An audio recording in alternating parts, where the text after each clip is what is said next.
مرحبا بكم في المطبخ ديالي. اليوم غندير معكم كيكه ديال الحامض سهله وكتجي خفيفه غزاله ودغيا كتوجد. عندنا 4 البيضات، عندنا قرصه ديال الملحه، عندنا شاشيه ديال الفاني، عندنا 2 خمارات ديال الحلوى، عندنا حامضه القشور ديالها، وحامضه هذه اللي كنحكوا لها القشور كنعصروها حتى هي. هذا نسالي غنعصرها. حق ديال دانون فاني، كاس ديال الزيت، 3 الكيسان ونص ديال الطحين. دابا غادي نبداو. الاول خصنا نطربوا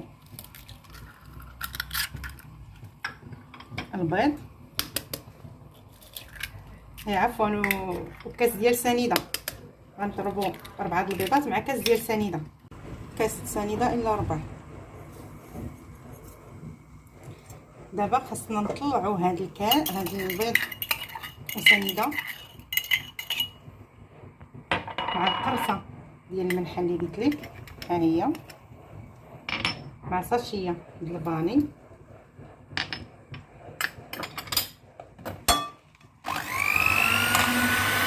ندير عليها دانون،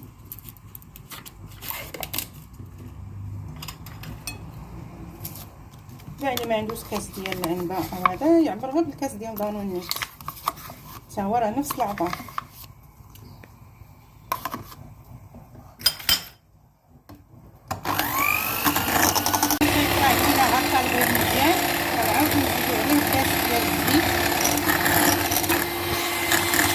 كنزيدو نطربوه حتى يطلع مزيان حتى كتكون العجينه بدات كتليا.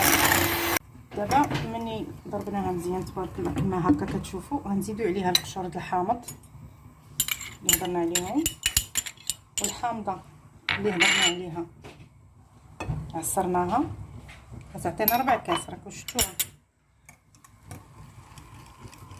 داكشي علاش دابا ما كنحتاجوش الطراب الكبير، يعني صافي غير باليد. هنا عندي 7 المعالق، انا غادي نخدم 2 3 4 5 ها 6 خميره، طبعا 2 خمارات اللي هضرنا عليهم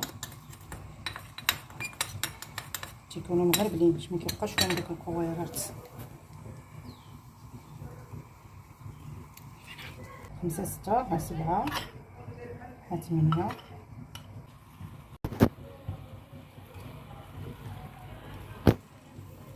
من التحت للفوق، من الفوق للتحت باش ما يهبط لناش البيض.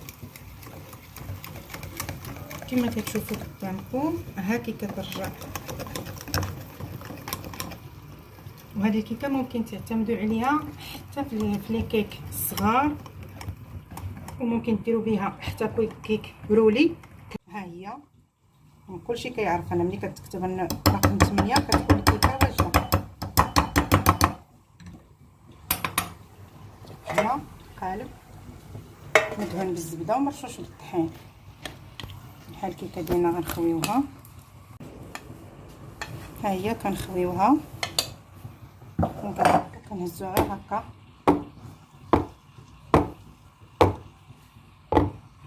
دابا غنحشيوها في الفران يكون بارد على 150 درجه غير لتحت، تاخذ ساعه الا ربع.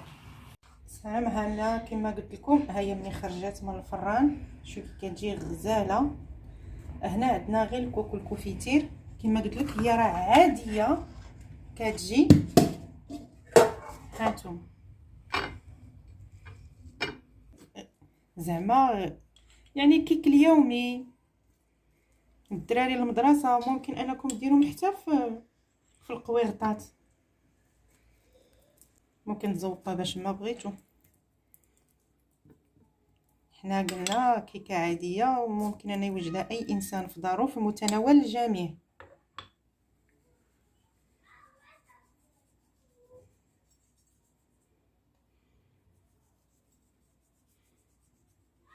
كما كتشوفوا هاكي كتجي.